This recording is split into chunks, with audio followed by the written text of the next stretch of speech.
ISRO பல பேருக்கு dream தான் இந்த மாதிரி இடத்துக்குலாம் எப்படியாவது போகணும் அப்படின்னு சொல்லி. ஸோ இங்கேருந்து ஒரு சூப்பரான ஆப்பர்ச்சுனிட்டி வந்திருக்கு. அதுவும் மெரிட் பேஸ்டு ஹையரிங் தான். நீங்கள் எடுத்துருக்கக்கூடிய மார்க்கை பொறுத்து தான் இந்த ஒரு ஆப்பர்ச்சுனிட்டி உங்களுக்கு. வர 21 இதற்கு நீங்கள் இவங்க ஒரு இமெயில் ஐடி கொடுத்துருக்காங்க. அதில் உங்களோட டீட்டெயில்ஸ் எல்லாத்தையுமே ஷேர் பண்ணணும் அப்படின்னு சொல்லியிருக்காங்க. A to Z டீட்டெயில்ஸை தெளிவாக சொல்கிற வீடியோவை ஸ்கிப் பண்ணாமல் அப் டு எண்டு வரை பாருங்க. இது போன்ற ஃப்ரீ அப்டேட்ஸ்க்கு கண்டிப்பாக நம்ம சேனலை சப்ஸ்கிரைப் பண்ணிட்டு பக்கத்தில் உள்ள பெல்ல பிரஸ் பண்ணி ஆல்ல செட் பண்ணி வச்சுக்கோ. Government of India department of space ஐஎஸ்ஆர்ஓல இருந்து இந்த ஆப்பர்ச்சுனிட்டி இப்போ வந்திருக்கு. ஸோ இங்க இருந்து பாத்தீங்கன்னா இந்த இயர் 2025 to 26க்கான அப்ரண்டிஸ் நோட்டிபிகேஷன் ரிலீஸ் பண்ணிருக்காங்க. ஓகே, அதுவும் எந்தெந்த லொகேஷன்ல என்னென்ன வேகன்சி அப்படிங்கறதையுமே கொடுத்துருக்காங்க. Apprentice for the year of 1, அதாவது 1 இயர் உங்களுக்கு இந்த அப்ரண்டிஸ்ஷிப் ட்ரைனிங் இருக்கும். நீங்களே யோசிச்சு பாருங்க, ஐஎஸ்ஆர்ஓ மாதிரியான இடங்கள்ல போய் நம்ம அங்க எக்ஸ்ப்ளோர் பண்ணி அங்க நம்ம எக்ஸ்பீரியன்ஸ் கெயின் பண்ண முடியுமா?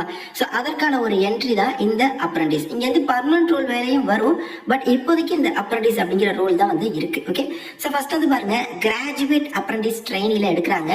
ஸோ என்னென்ன சப்ஜெக்ட்ஸ் அப்படிங்க பாருங்க, அதாவது கம்ப்யூட்டர் சயின்ஸ் இன்ஜினியரிங், அதாவது சிஎஸ் படிச்சவங்க, சிஎஸ்க்கு ஈக்குவலண்ட் ஆனது படிச்சவங்க, அப்புறம் வந்து எலக்ட்ரானிக்ஸ் அண்ட் கம்யூனிகேஷன் படிச்சவங்க, எலக்ட்ரிக்கல் அண்ட் எலக்ட்ரானிக்ஸ் படிச்சவங்க எல்லாருக்குமே வாய்ப்பு இருக்கு. நீங்க எல்லாருமே பிடெக்ல கன்சர்ன் டிசிப்ளின் சிஎஸ், அப்புறம் இசிஇ, அப்புறம் ட்ரிபிள் முடிச்சவங்க அப்ளை பண்ணிக்கலாமா? ஓகே, அதே மாதிரி வேகன்சி ஸ்பிளிட் அப் கொடுத்துருக்காங்க பாருங்களேன். ஸோ பெங்களூர்ல 14 பேர், சிஎஸ்ல லக்னோல ஒருத்தவங்க, இசிஇல பெங்களூர்ல 13 பேர் அப்படின்னு சொல்லி எந்தெந்த லொகேஷன்ஸ் அப்படிங்கிறதையுமே இவங்க மென்ஷன் பண்ணிருக்காங்க இவங்களோட ஐஎஸ்ஆர்ஓ லொகேஷன்ஸ்ல.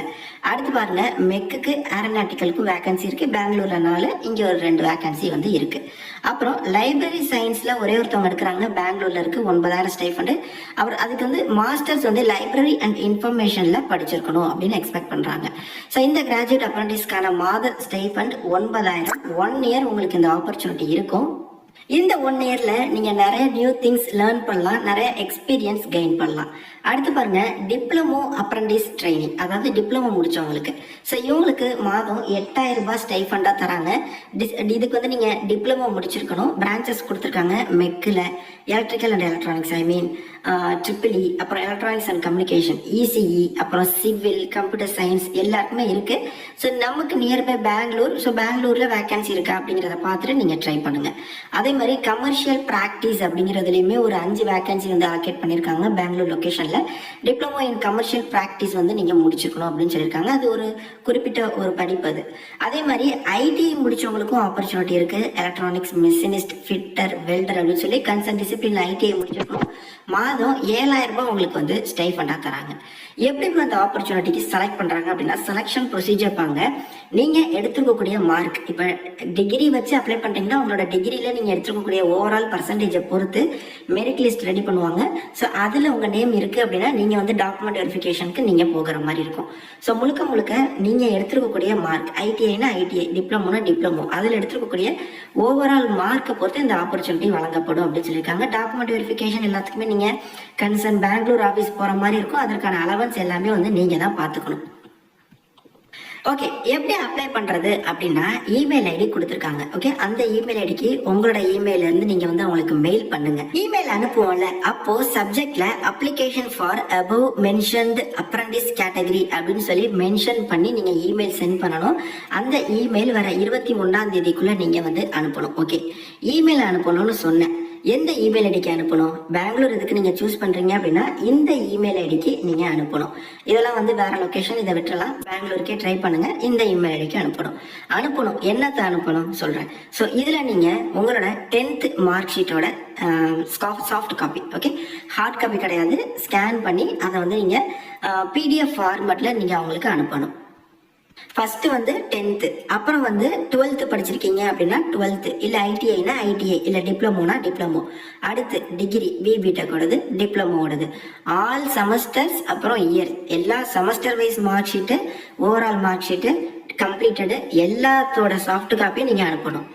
அடுத்து பாருங்க, நான் ஆல்ரெடி சொன்ன மாதிரி டிகிரி இல்லைனா டிப்ளமோ, ப்ரொவிஷனலு, கம்ப்ளீட்டடு எல்லாமே. அடுத்து NATS என்ரோல்மெண்ட் நம்பர். இது என்ன ப்ரோ NATS என்ரோல்மெண்ட் நம்பர் அப்படின்னா, நீங்கள் இமெயிலில் தான் அப்ளை பண்ண போறீங்க. இருந்தாலுமே nats.education.gov.in அப்படிங்கிற இந்த வெப்சைட்டில் நீங்கள் ரிஜிஸ்டர் பண்ணி உங்களுக்கான என்ரோல்மெண்ட் நம்பர் ஜென்ரேட் ஆகும். அந்த என்ரோல்மெண்ட் நம்பரையுமே நீங்கள் வந்து அவங்களுக்கு ஷோ பண்ணி ஆகணும். ஓகே, ஸோ அதையுமே நீங்கள் அவங்களுக்கு அனுப்பணும். இதுக்கு என்ன பண்ணுறாங்க அப்படின்னா, அவங்க வந்து டேட் ஆஃப் இன்டர்வியூ கொடுத்துருக்காங்க பாருங்களேன். மே மாசத்துல உங்களுக்கு வந்து 20 இல்லைன்னா 21 உங்களுக்கு வந்து இன்டர்வியூ இருக்கும். காலைல 9 மணிலாம் நீங்க அங்க இருக்கிற மாதிரி இருக்கும் அப்படின்னு சொல்லியிருக்காங்க.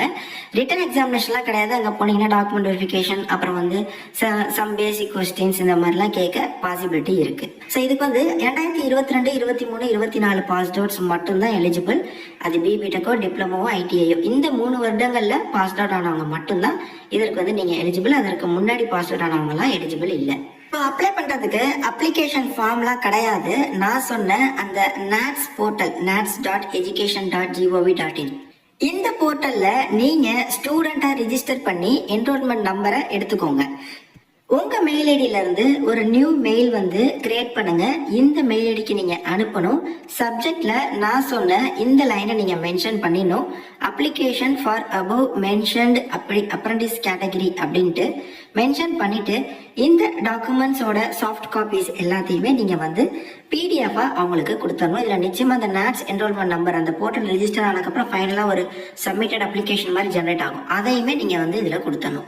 ஸோ இவங்க இதில் இருக்கக்கூடிய அந்த மார்க்ஸ் எல்லாத்தையுமே அவங்க பார்த்துட்டு அவங்க வந்து உங்களுக்கு ஃபர்தராக இன்டிமேட் பண்ணுவாங்க. அந்த டைமில் வந்து நீங்கள் இன்டர்வியூக்கு இந்த டேட்டில் நீங்கள் பெங்களூர் வந்து போகிற மாதிரி இருக்கும். இதுதான் பார்த்தீங்கன்னா அதற்கான ப்ரொசீஜர். வேறு எதுவும் டவுட்ஸ் இருந்தாலும் கமெண்ட்ஸில் நீங்கள் தாராளமாக என்னை தொடர்பு கொள்ளலாம். கண்டிப்பாக நான் ரிப்ளை பண்ணுறேன். நிறைய பேருக்கு ஷேர் பண்ணுங்கள். தேங்க்ஸ் ஃபார் வாட்சிங். Take care and bye. Tata.